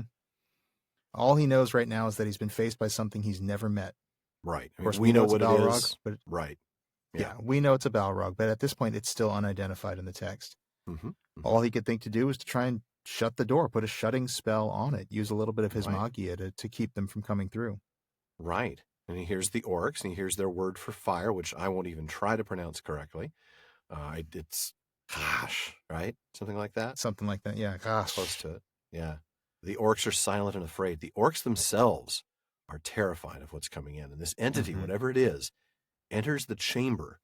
So it comes in through a normal doorway-sized entryway. Mm-hmm. I just want to point that out. And grabs the ring with a hand that must be small enough to grab the ring. And he perceives Gandalf in the spell. Yeah. And then not just perceives Gandalf's spell. No. Right. He has a spell of his own, this counter spell that Gandalf describes as terrible. Obviously, Balrogs have magia as well. We just didn't know that coming into this scene. But the door begins to open. And so then the word of command, well, he thinks that maybe that'll override it, but that just bursts the door. There's too much strain. These struggling forces, I think it's just these two against each other. This counter spell and Gandalf's word of command, just the door can't take it. It bursts. Unstoppable force and immovable object. Right. Exactly what I was thinking. Mm-hmm. What do you make of this phrase, word of command? We've actually had some questions about this. Yeah, I don't know. I have to point out that this is not the first time this phrase appears. Actually, when Gandalf used his magia to light a fire on the mountain, remember Naur and Edraith Amen? Right. That was also called a word of command, but it was command with a lowercase c. Oh, so, okay. Now, we talked about, what that Sindarin invocation, I guess we can call it, what that meant. And it was really using direct language to command the elements. He's literally giving a command Commanding to fire. But here we see the same phrase, but it's used with a capital C. Yeah, now, it is.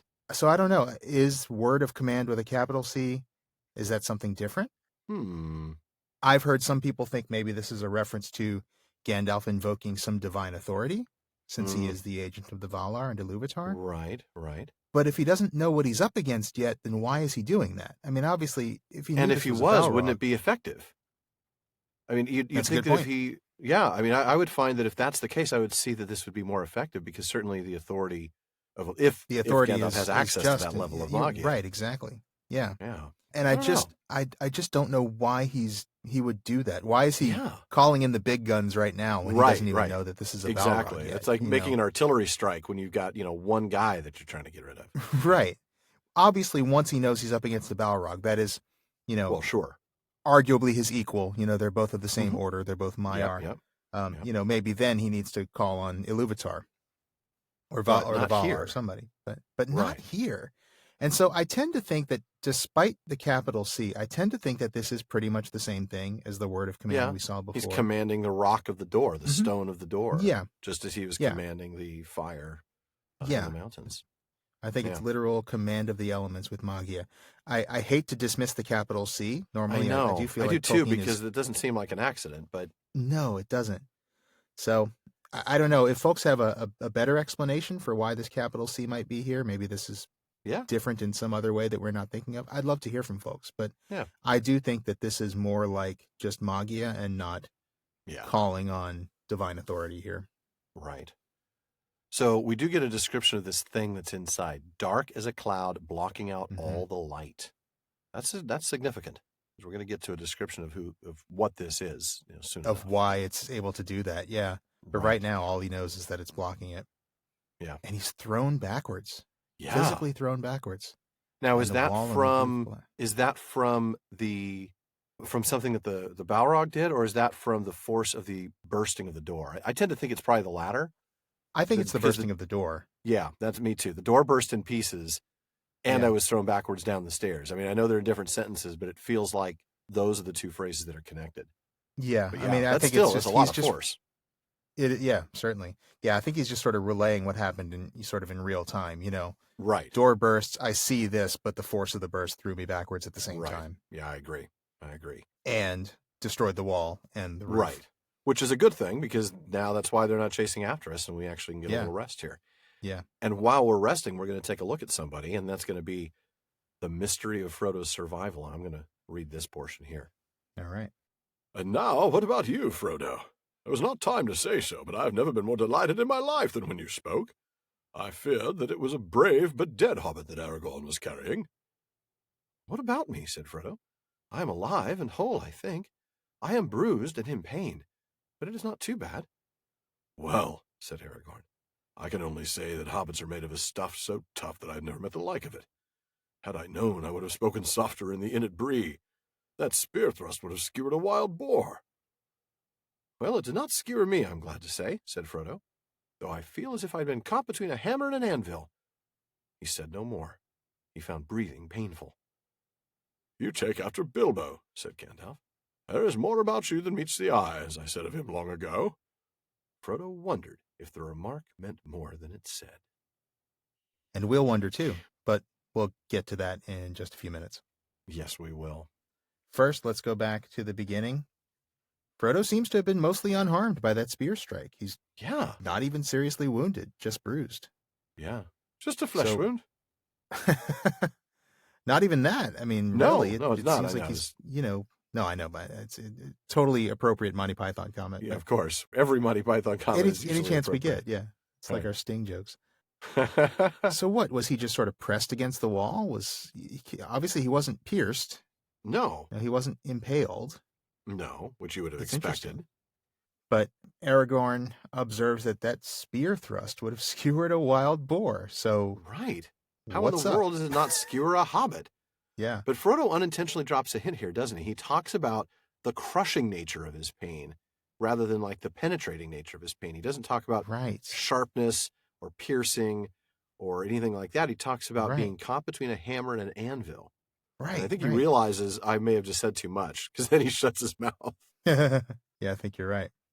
And the whole reason that we set this aside as a separate point to talk about. Well, yeah, it's a pretty short passage, isn't it? But yeah, we want a whole discussion. But we need to talk about Gandalf's comment about there's more about you than meets the eye.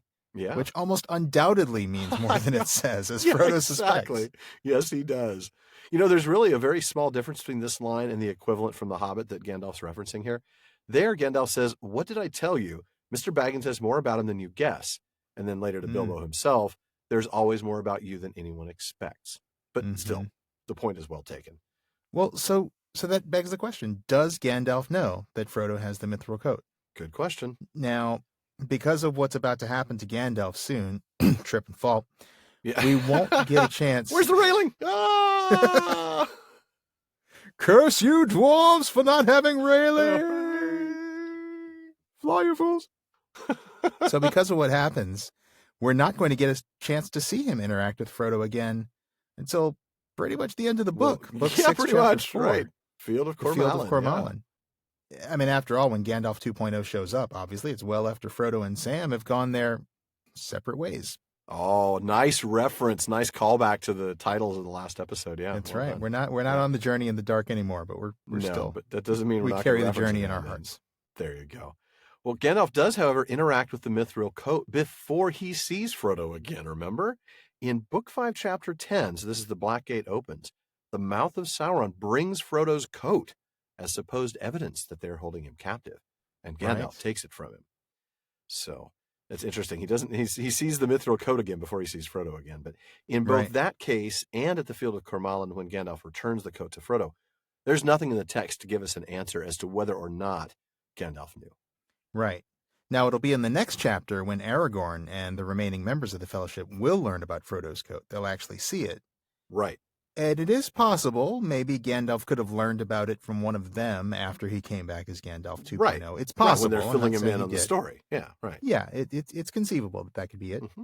Yeah. And the moment you were talking about at the Black Gate, remember Pippin's reaction to seeing the coat, even if only Pippin knew about the coat, his reaction to seeing the coat would have been more than enough for Gandalf to make that connection, even if he had no idea about Frodo having the coat.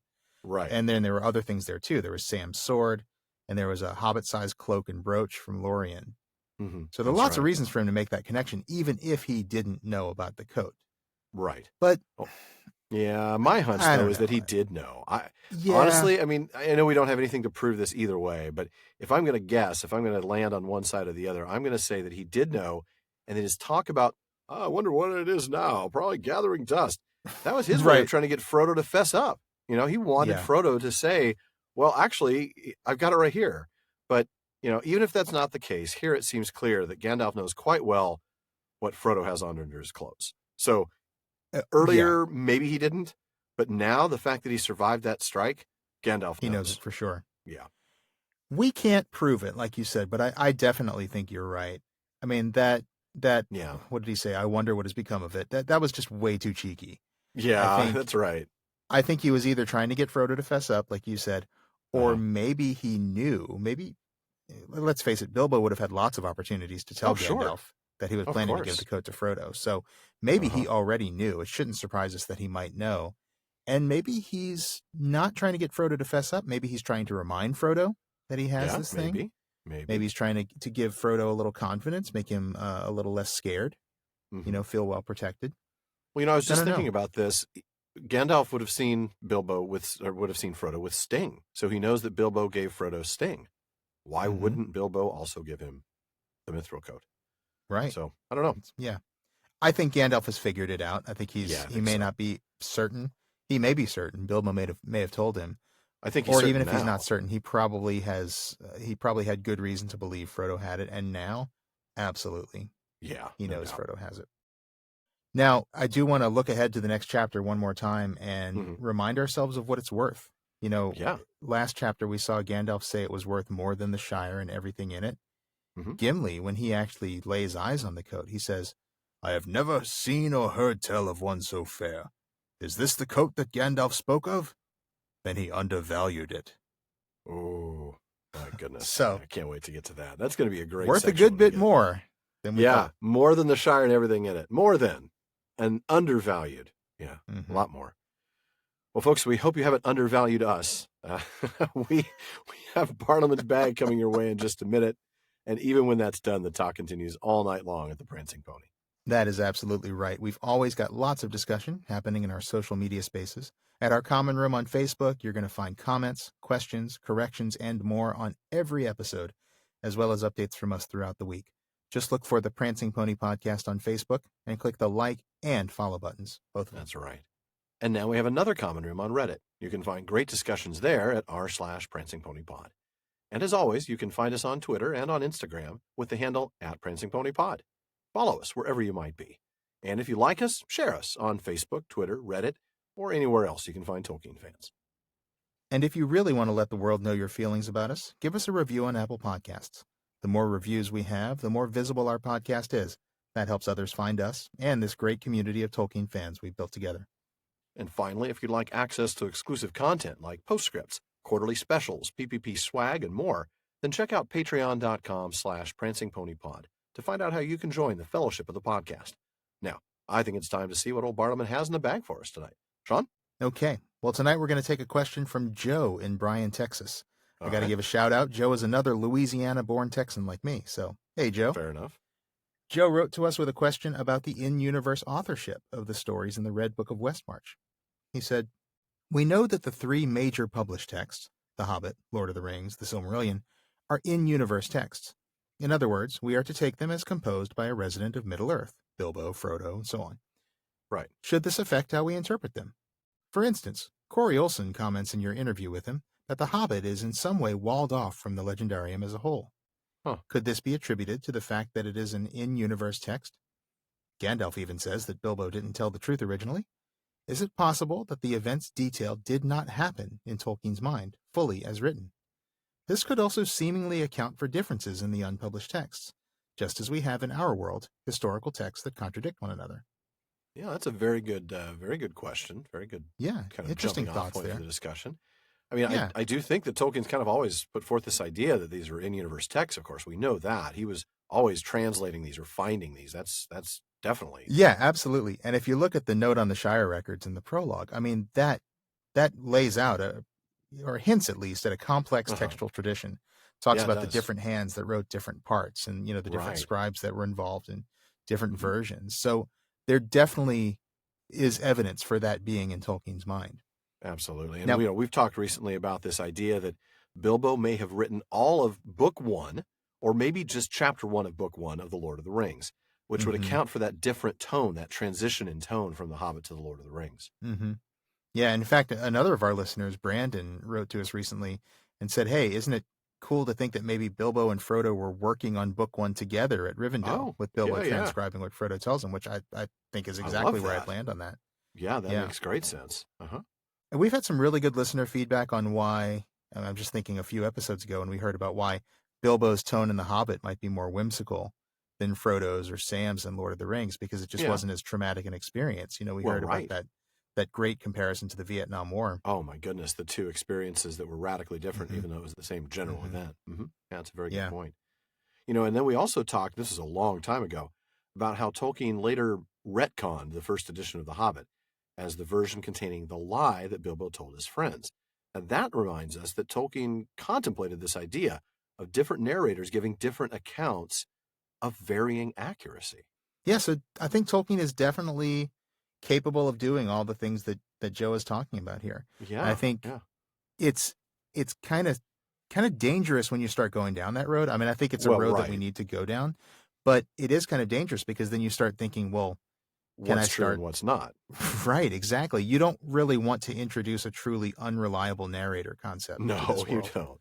I don't think this world works. And I don't think that's quite what happened here. I mean, I think, the idea is that as the translator, eventually we find out what the truth really was, right? The second edition of The Hobbit tells us, well, here's what the truth really was. Yeah. And I don't think there's some mythical non-existent edition out there that corrects even more errors. I don't think so. I think you're right. Yeah, I think that the translator would have found more errors, or he would have said, there were some other things that were wrong. Right, exactly. Yeah. Now, does that make The Hobbit more walled off than the other works due to the fact that it's written by Bilbo? Maybe. I don't know. I mean, I tend to think that I kind of feel like Christopher Tolkien and his father both always kind of felt that The Hobbit was sort of outside of the legendarium and was sort of drawn into it as he went on writing it. And so maybe that makes it a little bit more walled off. I don't think that it's, well, and there's other things like the mention of Gondolin and the three kindreds of the elves and so forth, that as he's going, he starts to kind of bring it into the legendarium more and more. Right. But I do feel like from some of Christopher's comments that he never really felt like it was truly part of the legendarium. No.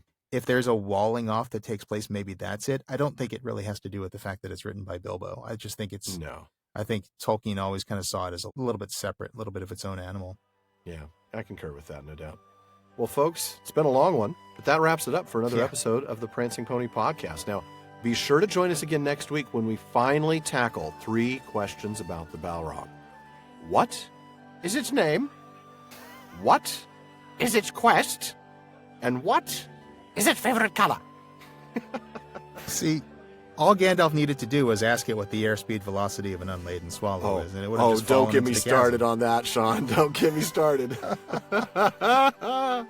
Well, as always, folks, we really want to thank each of you for listening. But we also want to give a very special thank you to our patrons at the Círdan's contribution tier. DeMay in Alaska, James in Virginia, Tamsin in Minnesota, Emily in Texas, Chad in Texas, Lance in New Jersey, Paul in Colorado, Jerry in Texas, Bruce in California, Mario in Utah, Seth in Texas, Ella in California, and Joseph in Texas. Thank you all so very much. And make sure you don't miss a single episode of the Prancing Pony Podcast. Subscribe to the show through Apple Podcasts, Spotify, or your favorite podcast app.